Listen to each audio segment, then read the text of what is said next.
Good morning everyone, स्वागत है आप सभी का विजडम एजुकेशन पे।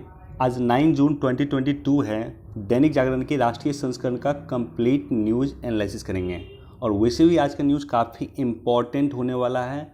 कई इम्पॉर्टेंट न्यूज़ आज दिया गया है। चलिए शुरुआत करते हैं, लेकिन उससे पहले हमारे चैनल पे नए हैं तो सब्सक्राइब कर दें, अपने दोस्तों के साथ, कलीग के साथ शेयर कर दें। कोई क्वेश्चन पूछना चाहते हैं, कुछ सुझाव देना चाहते हैं, कमेंट सेक्शन में दे सकते हैं और वीडियो को निश्चित तौर पे लाइक कर दें। अब ये जो न्यूज़ है, महंगाई और महंगे लोन का दौर जारी रहेगा। देश में महंगाई चल रही है, देश में इन्फ्लेशन चल रहा है और इन्फ्लेशन को कंट्रोल करने के लिए आरबीआई ने पिछले महीने रेपो रेट में 40 बेसिस पॉइंट की बढ़ोतरी किया था। रेपो रेट जो हमारा 4% होता था, उसके बाद 4.40% हो गया और अब आरबीआई ने 50 बेसिस पॉइंट बढ़ाया है, यानी 4.40 से 4.90 हो गया। महंगाई कंट्रोल करने के लिए आरबीआई इस तरह का कदम उठाती है। आरबीआई जो है रेपो रेट चेंजेस करती है महंगाई को कंट्रोल करने के लिए। महंगाई को कंट्रोल करने के लिए आरबीआई गवर्नमेंट सिक्योरिटी जो है वो भी बेचने का प्रयास करती है या बेचती है। और इस पॉइंट पे ऑलरेडी यूपीएससी ने 2022 में जो एग्ज़ाम हुआ था 5 जून को, उस पर भी यूपीएससी ने क्वेश्चन पूछा था।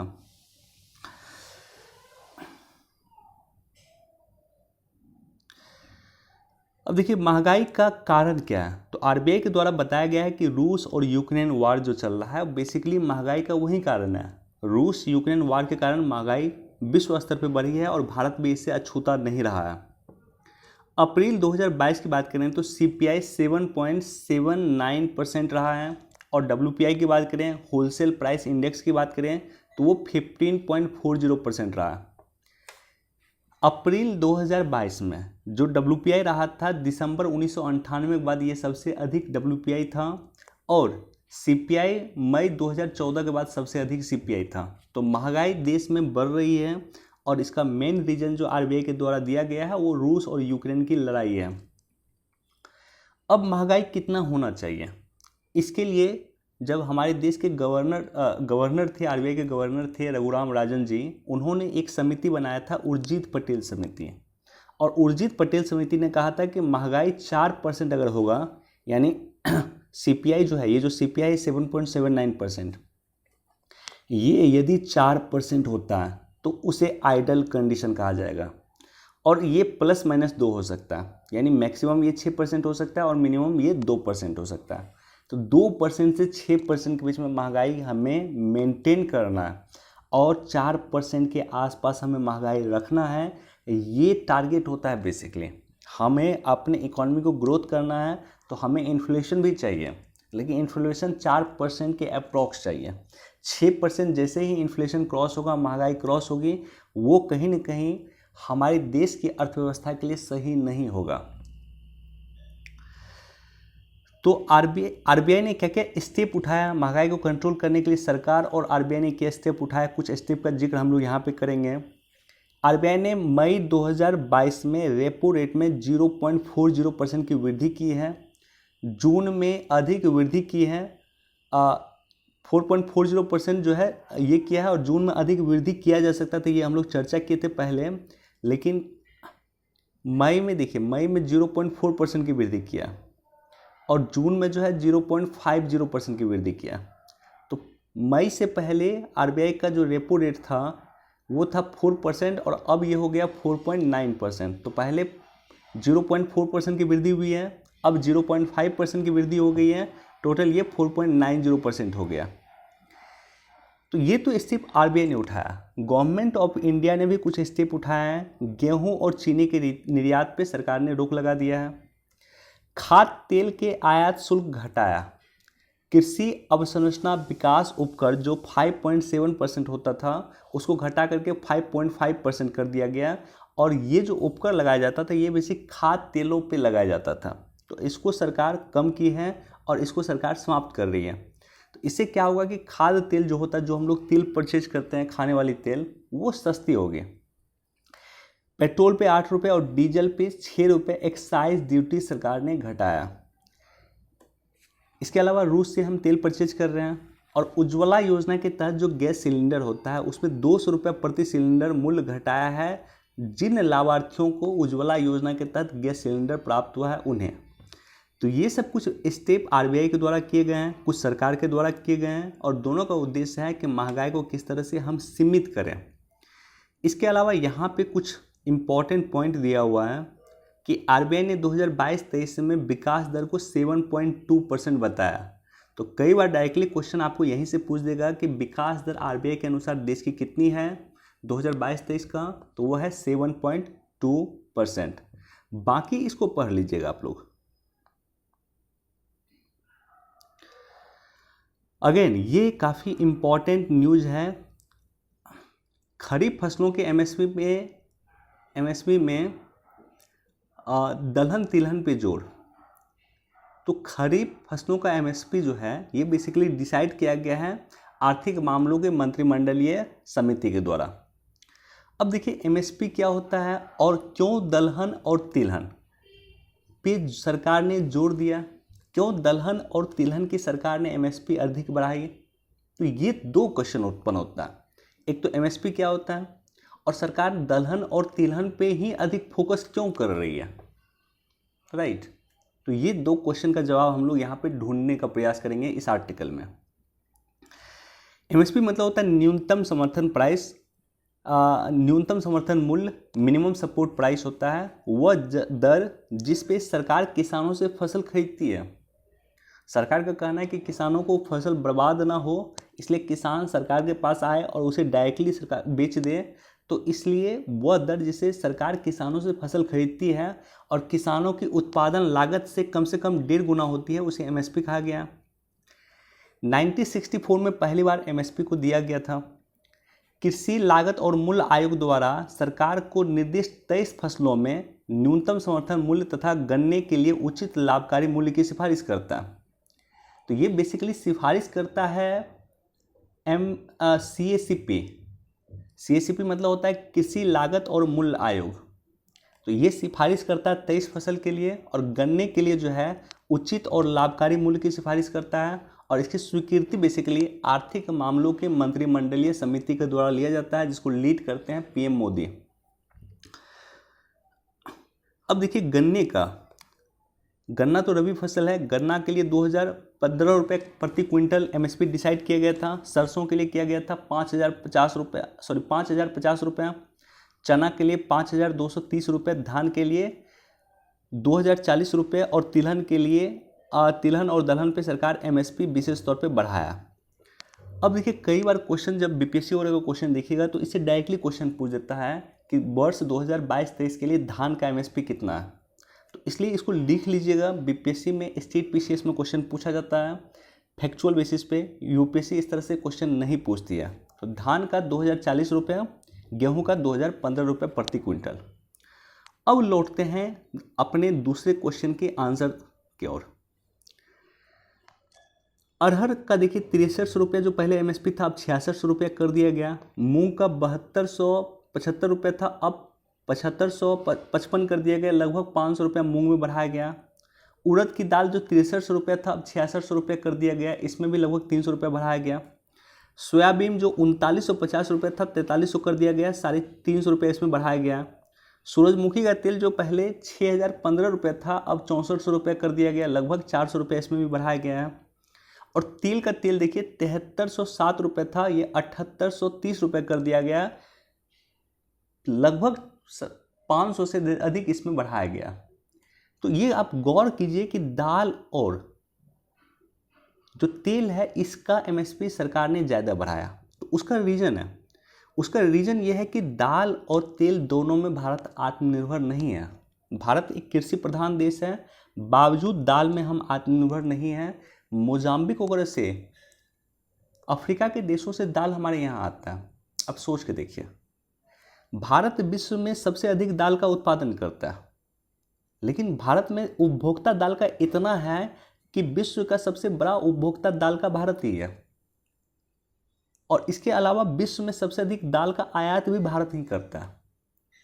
तो विश्व में सबसे अधिक उत्पादन हम करते हैं, सबसे अधिक उपभोग करते हैं और सबसे अधिक आयात भी करते हैं, क्योंकि जितना हम उत्पादन करते हैं उससे कहीं अधिक उपभोग करने वाले लोगों की संख्या है, उससे अधिक कहीं कस्टमर की संख्या हमारे देश में। तो दाल में भारत आत्मनिर्भर नहीं है, इसलिए सरकार प्रयास कर रही है कि दाल के एमएसपी को बढ़ाएं ताकि किसान दाल के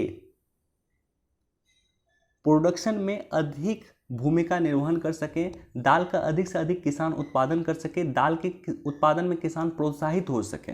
तो ये बेसिक जो है ज़रूरत है भारत का। और यही कुछ कंडीशन है तेल का।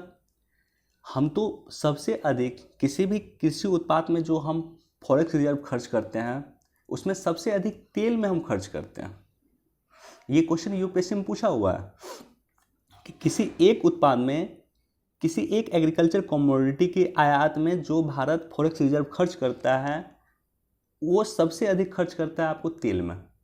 तो तेल में भी हमको आत्मनिर्भर होना है। जिस तरह से अभी रूस यूक्रेन की वार चल रही है उससे भारत में तेल की कीमत बढ़ रही है। हम लोग सूरजमुखी वहाँ से मंगाते थे, पाम ऑयल हम लोग मलेशिया और इंडोनेशिया से मंगा रहे हैं। तो इस स्थिति में भारत सरकार के पास एक ऑप्शन यह है कि वो किसानों को प्रोत्साहित करे कि वो लोग खुद अब तेल का अधिक उत्पादन करें।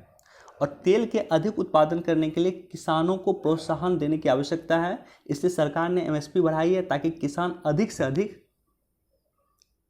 तेल का और दाल का उत्पादन करे ताकि भारत इसमें आत्मनिर्भर हो सके। अब देखिए, भारी पड़ेगा डॉक्टरों से व्यवहार। यहाँ पे बस एक संस्था है, उसके बारे में आपको पता होना चाहिए। एनएमसी पहले था MCI, medical council of India था। मेडिकल काउंसिल ऑफ इंडिया को डिसमेंटल करके एक नई संस्था की स्थापना की है, नेशनल मेडिकल कमीशन।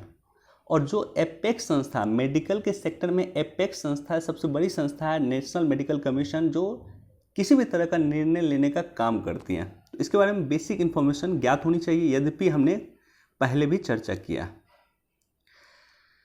कतर के साथ हमारा डिस्प्यूट चल रहा है, लेकिन एक अच्छी बात यह हुई है कि 2019 में कतर ने एक रिकॉर्ड बनाया था। 10 दिनों में उन्होंने 25 किलोमीटर का रोड 10 दिनों में कंप्लीट कर दिया। भारत ने उसके रिकॉर्ड को तोड़ते हुए NH53 पर 105 घंटे में, 105 घंटे मतलब 5 दिन मान लीजिए, 5 दिन में 75 किलोमीटर का रोड बना दिया। 5 दिन में भारत ने 75 किलोमीटर का रोड बना करके गिनीज बुक ऑफ वर्ल्ड में अपना नाम दर्ज किया है और कतर का भी रिकॉर्ड तोड़ा है। बहुत ही शानदार कदम है, निश्चित तौर पे सब शानदार कदम है रोड के लिए। रोड इस तरह का बने और इतना फास्ट बने, 5 दिन में 75 किलोमीटर रोड बनना मैटर करता है।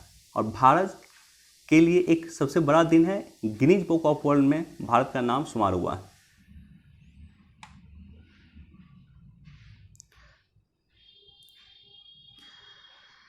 ईरान को दिया आश्वासन, पैगंबर पे टिप्पणी मामले में उठाएंगे सख्त कदम। देखिए, समय मिलेगा तो मैं ईरान भारत रिलेशन पे एक स्पेशल डिस्कस कर दूंगा। ईरान भारत का क्लोजेस्ट एलाय है, उसका एक धार्मिक पर्सपेक्टिव भी है। और धार्मिक पर्सपेक्टिव यह है कि ईरान जो है शिया बाहुल देश है। अगर आप देखिएगा सऊदी अरब को, यूएई को, पाकिस्तान को, ये सब सुन्नी बाहुल देश हैं। और इन देशों में, जैसे पाकिस्तान में आप सुनते होंगे कि शिया के जो मस्जिद होता है उस पर हमला हो जाता है। कई बार पाकिस्तान में शिया के मस्जिद पे हमला हुआ। तो पाकिस्तान और ईरान के संबंध इसी कारण प्रभावित होते हैं। इसी तरह से जो अफगानिस्तान है वो भी सुन्नी देश है, तो अफगानिस्तान और ईरान के संबंध भी प्रभावित हुए हैं, क्योंकि शिया और सुन्नी का विश्व में विवाद है। ईरान और सऊदी अरब का दोनों के बीच में विवाद है जो सर्वविदित है, सबको ज्ञात है। भारत के साथ अच्छे संबंध की एक चर्चा क्यों होती है? क्योंकि सबसे अधिक विश्व में शिया की आबादी रहती है ईरान में, और दूसरे स्थान पे है इंडिया। विश्व में सबसे अधिक शिया की आबादी इंडिया सेकंड पोजीशन पे है, पहले नंबर पे है ईरान। तो ईरान की एक स्वाभाविक अलायंस जो है वो इस रूप में भारत हो जाती है। बाकी चाबहार पे मिलकर काम कर रही है, कई जगह भारत और ईरान मिलकर काम कर रही है, यद्यपि कुछ टेंशन भी रहे हैं, जिसमें एक टेंशन यह भी है पर्यावरण प्रदर्शन सूचकांक, environment performance index. Yale university है और कोलंबिया यूनिवर्सिटी है, इसके द्वारा संयुक्त रूप से ये रिपोर्ट जारी किया जाता है। 180 देश का रिपोर्ट जारी किया गया और भारत को 180वां नंबर दिया गया। यानी 180 देश में सबसे लास्ट नंबर 180वां नंबर भारत को दिया गया। भारत सरकार ने सख्त लहजों में इसको ठुकरा दिया, कहा कि आप जो मापदंड का प्रयोग करते हैं उचित मापदंड का प्रयोग नहीं करते हैं। इस रिपोर्ट को भारत ने खारिज कर दिया। तो इसलिए जब इस तरह का रिपोर्ट आए और भारत सरकार उसको पूरी रूप से खारिज कर दे तो वो एग्जाम पर्सपेक्टिव से इंपॉर्टेंट रह नहीं जाता। स्वास्थ्य सेवाओं में निवेश करने वाले का होगा आने वाला साल। तो पीएम मोदी कह रहे हैं कि स्वास्थ्य सेवा में अगर आप इन्वेस्ट कर रहे हैं तो आने वाला साल आपका होने वाला है, और कुछ योजनाओं की वो चर्चा कर रहे हैं बेसिकली।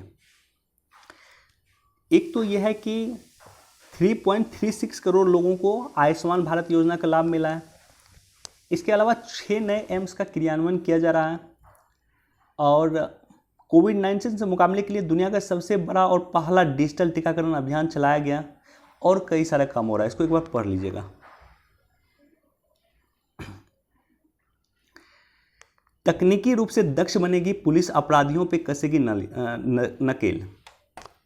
पुलिस रिफॉर्म्स अपने आप में एक इम्पॉर्टेंट टॉपिक है। पुलिस रिफॉर्म्स को लेकर के कई सारी समिति बना है, रेबेडो समिति बना है, सोली सोराबजी समिति बना है, कई सारी समिति बना है। अभी पुलिस रिफॉर्म्स को लेकर के काम हो रहे हैं। देश में कुल 16,347 पुलिस थाना है, और लगभग सभी जगह CCTNS को लागू किया गया है, crime and criminal tracking network and system. इसका पूरा फुल फॉर्म है crime and criminal tracking network and system. बाकी इसको पढ़ लीजिएगा।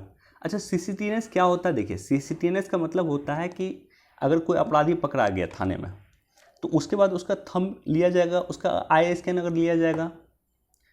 अगर कहीं दूसरी जगह वो अपराधी पकड़ा जाता है तो जैसे ही उसका थंब हम डालेंगे सिस्टम में, उसका पूरा पूरा रिकॉर्ड आ जाएगा कि ये अपराधी यहाँ पे इस दिन पकड़ाया था, इस अपराध के लिए पकड़ाया था, इस थाने में ये पकड़ाया था। तो इससे अपराधी क्या होगा, पुलिस को गुमराह नहीं कर सकेगा। भले ही वो महाराष्ट्र में पकड़ाया हो या दक्षिण भारत में, अगर बिहार में पकड़ाया हो या कहीं और, कहीं भी वो क्राइम करेगा, ऑल ओवर इंडिया का उसका डिटेल आ जाएगा कि इस थाने में इस समय में ये चीज़ें हुआ। तो इसको CCTNS कहा जाता है, और ये निश्चित तौर पे एक सकारात्मक कदम है भारत सरकार का।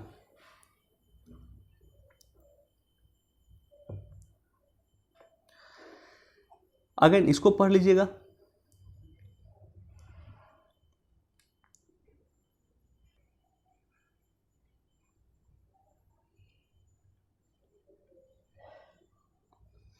पंद्रह जून से जोर पकड़ेगा मानसून। एक बार इसको भी पढ़ लीजिएगा।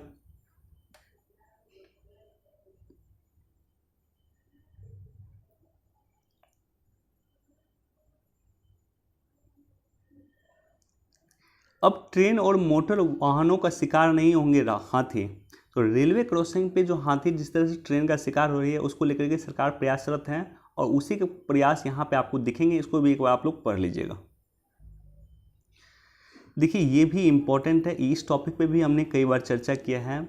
जंगल में जिस तरह से आग लगने की घटना बढ़ी है, कैलिफोर्निया के जंगल में आग लगी है, ऑस्ट्रेलिया के जंगल में आग लगी है, इंडिया में आप देखेंगे उत्तराखंड के जंगलों में आग लगी है, उड़ीसा के जंगलों में आग लगी है। तो जंगल की घटना बढ़ने का रीज़न कहीं न कहीं जलवायु परिवर्तन है। जलवायु परिवर्तन एक कारण है जंगल की आग की घटना बढ़ने का, एकमात्र कारण है ऐसा मैं नहीं बोलूँगा, क्योंकि जंगल की आग लगने का कारण है प्राकृतिक कारण भी है, और जंगल की आग लगने का मानवीय कारण भी है, दोनों कारण है।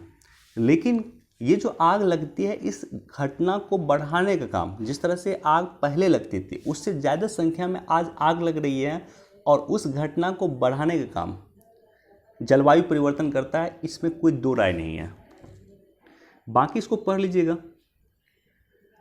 जलवायु परिवर्तन पे एक सेपरेट नोट आप लोग बना लीजिएगा कि जलवायु परिवर्तन से क्या क्या प्रभावित हो रहा है। जलवायु परिवर्तन से देखेंगे आग की घटना बढ़ रही है, मानसून की घटना बढ़ रही है, बाढ़ की घटना बढ़ रही है, सूखा की घटना बढ़ रही है।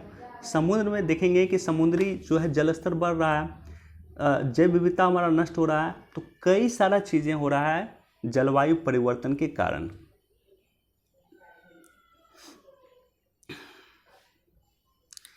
इस्लामी देशों को भड़काने की कोशिश, एक तो एडिटोरियल है, इसको पढ़ लीजिएगा। लेकिन कल मैं एक जगह सुन रहा था, जो अभी विवाद चल रहा है केंद्र की सत्ताधारी पार्टी की एक जो प्रवक्ता रही है, जो उन्होंने प्रॉफिट मोहम्मद पे स्टेटमेंट दिया, उसको लेकर के जो विवाद चल रहा है। एक कारण मुझे जो कल मैं देख रहा था एक टीवी चैनल या एक डिबेट में देख रहा था, उसमें एक कारण यह बताया गया कि रूस जो है बेसिकली इसका एक रीजन जो है इकोनॉमिक से संबंधित है। इकोनॉमिक से संबंधित इसका रीजन कैसे है वो बताया गया। पहला तो ये बताया गया कि रूस से हम सस्ते तेल परचेज कर रहे हैं, 30% तेल सस्ता परचेज कर रहे हैं। रूस से जो हम तेल परचेज करते थे, हम 10वें स्थान पर रूस हमारे लिए था। सबसे अधिक तेल परचेज जो हम करते थे, अभी भी करते हैं, सबसे अधिक इराक से करते हैं, और 10वें स्थान पर रूस था। अब रूस हमारे लिए चौथे स्थान पर आ गया है। खाड़ी देशों से हम अच्छे खासी मात्रा में तेल परचेज करते हैं। सऊदी अरब ने या गल्फ कॉर्पोरेशन काउंसिल ने तेल की कीमत बढ़ा दिया। इसको बढ़ा करके उन्होंने $120 प्रति बैरल कर दिया। तो जिस तरह से कीमत खाड़ी देश ने बढ़ा दिया, और उसके बाद हमारे देश के विदेश मंत्री जो यूरोपीय यूनियन के दौरे पे थे, उन्होंने स्टेटमेंट दिया कि जो हमें सस्ता तेल देगा हम उनसे परचेज करेंगे। तो इसके बाद आपने देखा होगा कि इसके बाद जो बीजेपी के राष्ट्रीय प्रवक्ता थे, उनके स्टेटमेंट को लगभग, जब उन्होंने स्टेटमेंट दिया जिस दिन, उसके 10 दिन के बाद ये सब घटना हुए हैं। कानपुर का जो उपद्रव हुआ उसके 10 दिन के बाद हुआ। तो इसको किस तरह से देखा जाए? इकोनॉमिक्स पर्सपेक्टिव से अगर आप देखिएगा तो इसको इस रूप में भी आप देख सकते हैं कि तेल की जो परचेज हम कर रहे हैं, जो खाड़ी देशों से हम परचेज कर रहे हैं, उसको हम शिफ्ट करके कहीं के रूस की तरफ कर रहे हैं, और खाड़ी देशों को इससे अच्छे खासी मात्रा में नुकसान होगा। इसलिए हो सकता है खाड़ी देश भी इस तरह का स्टेटमेंट देना शुरू कर दिया, क्योंकि जो बीजेपी के राष्ट्रीय प्रवक्ता हैं वो भारत सरकार का प्रतिनिधि तो नहीं है। वो एक पार्टी का भले ही प्रवक्ता हो सकता है, लेकिन भारत का प्रतिनिधि नहीं है। तो भारत के सरकार की तरफ से कोई स्टेटमेंट नहीं दिया गया। एक पार्टी के एक प्रवक्ता कोई भी स्टेटमेंट दे दे, वो भारत का स्टेटमेंट कभी नहीं माना जाएगा। बावजूद खाड़ी देशों ने भारत को समन किया है, तो उसके पीछे ये कारण दिखता है, एक इकोनॉमिक कारण दिखता है कि हम तेल जो है रूस की तरफ रूस से अधिक परचेज ना करना शुरू कर दें। ये एक उद्देश्य हो सकता है, एक मोटिव हो सकता है। इसको पढ़ लीजिएगा आप लोग खुद से। सिंधु जल संधि को हथियार बनाए भारत। देखिए, सिंधु जल संधि पे हमने कई बार डिस्कस किया। सिंधु जल संधि क्या है, नहीं है। 1960 में इसकी शुरुआत किया गया था। विश्व की सफलतम संधि में से एक माना जाता है। भारत के प्रधानमंत्री थे पंडित जवाहरलाल नेहरू, और पाकिस्तान के जनरल थे उस समय में अयूब खान। राष्ट्रपति कह सकते हैं, क्योंकि सैन्य तख्ता पलट करके वो राष्ट्रपति बन गए थे। पाकिस्तान के जनरल थे, आर्मी जनरल थे अयूब खान। उसके बीच में हुआ था 1960 में, और विश्व का सबसे सफलतम संधि में से एक माना जाता है, क्योंकि 1960 के बाद 1965 में हमारी लड़ाई हुई चीन पाकिस्तान के साथ, 1971 में हुई है, और उसके बाद 1999 में भी हुई है। तीनों ही लड़ाई के बावजूद भी ये संधि आज तक चल रहा है। इस संधि से पाकिस्तान को अधिक फायदा होता है। अगर आप देखिएगा कि जो 3 नदी हैं, सिंधु, झेलम और चिनाब, इसके 80% पानी पाकिस्तान को दिया जाता है, और रावी, ब्यास और सतलज, इसका 20% पानी जो है पाकिस्तान को दिया जाता है। तो पाकिस्तान को अधिक फायदा है। भारत को लगभग 60,000 करोड़ रुपए प्रति वर्ष इससे नुकसान होता है, खास करके कश्मीर के क्षेत्र में। बावजूद ये संधि वर्तमान तक चल रहा है। तो राइटर का कहना है कि इस संधि को एक हथियार के रूप में इस्तेमाल करके अपनी बात हमें पाकिस्तान से मनवानी चाहिए।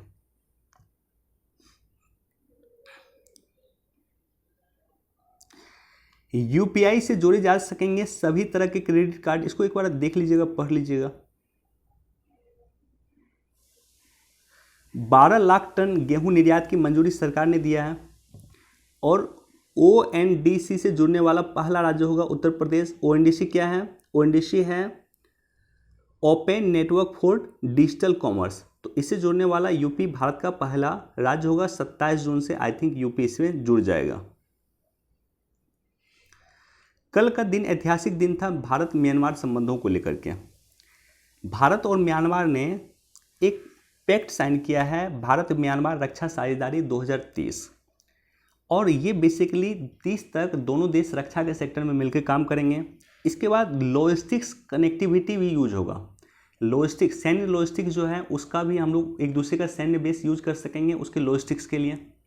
जैसे हमारी जहाज़ अगर जा रही है और पता चला फ्यूल उसका समाप्त हो गया, दक्षिणी चीन सागर में वो मूव कर रही है, फ्यूल समाप्त हो गया, तो हम चीन की वियतनाम के लॉजिस्टिक्स बेस का प्रयोग कर सकते हैं। वियतनाम के जो है सैन्य बेस उसका प्रयोग कर सकते हैं। इसी तरह से वियतनाम भारत के सैन्य बेस जो कहीं भी विश्व में हो उसका प्रयोग कर सकता है। तो आप लोग मुझे कमेंट सेक्शन में ज़रूर बताइएगा कि किस देशों के साथ भारत ने इस तरह का एग्रीमेंट साइन किया है। लॉजिस्टिक्स एग्रीमेंट जो है किस तरह से भारत ने अन्य देशों के साथ साइन किया है, जहां पे हम दूसरे देशों के सैन्य बेस का प्रयोग भी कर सकते हैं। भारत वियतनाम संबंधों को देखिएगा 1956 में भारत ने हनोई में, जो वियतनाम की राजधानी है, वहां पे अपना वाणिज्यिक दूतावास खोला था। भारत वियतनाम में अमेरिकी हस्तक्षेप के बावजूद वियतनाम के साथ खड़ा रहा, जिससे अमेरिका और भारत संबंध प्रभावित हुआ था। 1990 के दशक के शुरुआत में लुक ईस्ट नीति आई थी और लुक ईस्ट नीति आने के बाद भारत और वियतनाम संबंध काफ़ी इंप्रूव हुआ है। अब तो लुक ईस्ट नीति की जगह एक्ट ईस्ट नीति है। रक्षा सेक्टर में दोनों देश मिलकर सहयोग कर रहे हैं। ऑलरेडी दोनों देश एक दूसरे के सैन्य बेस का प्रयोग कर सकते हैं। इसके अलावा वियतनाम इंटरेस्टेड है भारत का ध्रुव हेलीकॉप्टर में, आकाश मिसाइल में और ब्रह्मोस मिसाइल में। हो सकता है अभी हमारे देश के रक्षा मंत्री वियतनाम में, हो सकता है कि ब्रह्मोस मिसाइल पे, आकाश मिसाइल पे और ध्रुव हेलीकॉप्टर पे डील हो जाए और वियतनाम सहमति दे दे कि ये मिसाइल और ये जो हेलीकॉप्टर है हमें भी आप दीजिए। वियतनाम पीपल नेवी ने पासेक्स अभ्यास जो है भारत के साथ किया है। भारत और वियतनाम ने हिंद प्रशांत सागरीय पहल, इंडो पैसिफिक ओशन इनिशिएटिव और हिंद प्रशांत के संदर्भ में आसियान के दृष्टिकोण को ध्यान में रखते हुए अपनी रणनीतिक साझेदारी को मजबूत करने का प्रयास किया है। Basically Indo Pacific ocean initiative में दोनों देश मिलकर काम कर रहे हैं। आसियान भारत मुक्त व्यापार संधि को हस्ताक्षर के बाद वियतनाम के साथ भारत का इकोनॉमिक संबंध काफ़ी इम्प्रूव हुआ है। भारत को पता है कि वियतनाम दक्षिण पूर्व एशिया में राजनीतिक अस्थिरता और पर्याप्त आर्थिक विकास के एक संभावित क्षेत्रीय शक्ति है। अब देखिए वियतनाम भारत के लिए इम्पोर्टेंट क्यों है। एक तो इंडिया म्यांमार थाईलैंड जो हम बना रहे हैं हाईवे, उसको एक्सटेंड करके हम वियतनाम तक कर रहे हैं। तो इससे क्या होगा कि हम रोड के माध्यम से सीधे दक्षिणी चीन सागर तक जा सकते हैं। वियतनाम मतलब वियतनाम जैसे ही क्रॉस होता है दक्षिणी चीन सागर शुरू होता है, तो रोड के माध्यम से दक्षिणी चीन सागर तक जा सकते हैं, यानी चीन तक हम पहुंच सकते हैं। चीन अगर हम तक पहुंच सकता है तो हम भी चीन तक पहुंच सकते हैं। इसके अलावा दक्षिणी चीन सागर में भी भारत ने अपने नेवी शिप का मूवमेंट वहां पे भी स्टार्ट कर दिया, तो इसलिए भी वियतनाम हमारे लिए ज़रूरी है। वियतनाम वह जो आसियान के सबसे मजबूत देश में से एक देश है, ऐसा कहना अतिशयोक्ति नहीं होगा। वियतनाम वह देश है जहां पे चीन की हार हुई है और जहां पे अमेरिका के भी हार हुई है। चीन के लगभग 1 लाख सैनिक वहां मारे गए थे। यद्यपि चीन कमिट करता है कि 20,000 ही सैनिक मारे गए हैं, लेकिन ऐसा माना जाता है कि चीन के 1 लाख से अधिक सैनिक वहां मारे गए थे वियतनाम में, वियतनाम लड़ाई के दौरान। और यही हालत अमेरिका का हुआ है। तो चीन, वियतनाम जो है मतलब अपनी संप्रभुता की रक्षा करना जानता है। वियतनाम एक स्ट्रॉन्ग देश है। वियतनाम चीन के खिलाफ है, इसलिए भी भारत को चीन वियतनाम की आवश्यकता है। भारत को आवश्यकता है कि वियतनाम के साथ संबंधों को मजबूत करें। हमारा और वियतनाम दोनों का शत्रु है चीन। और कौटिल्य का जो मंडल सिद्धांत है वो ये बात कहता है कि शत्रु का शत्रु दोस्त होता है। तो वियतनाम इसलिए भी हमारा एक अच्छा दोस्त है। दोनों देशों के बीच में वित्तीय संबंध लगभग $12 बिलियन का भी है। अभी तो एक्सटेंड होकर के आई थिंक $14 बिलियन हो गया है। और ब्लू इकोनॉमी में और समुद्री सुरक्षा में दोनों देश मिलकर काम करते हैं। तो कई जगह भारत और वियतनाम मिलकर काम करते हैं और मिलकर काम करते रहेंगे। रोक हटाने पे होगा गेहूं का निर्यात। विश्व में 30% गेहूं का जो निर्यात करता है यह भागीदारी है रूस और यूक्रेन की है। अब देखिए पुतिन ये कह रहा है कि आप हम पे जो रोक लगाएं उस रोक को हटाइए और अब विश्व को हम गेहूं निर्यात करना शुरू करेंगे।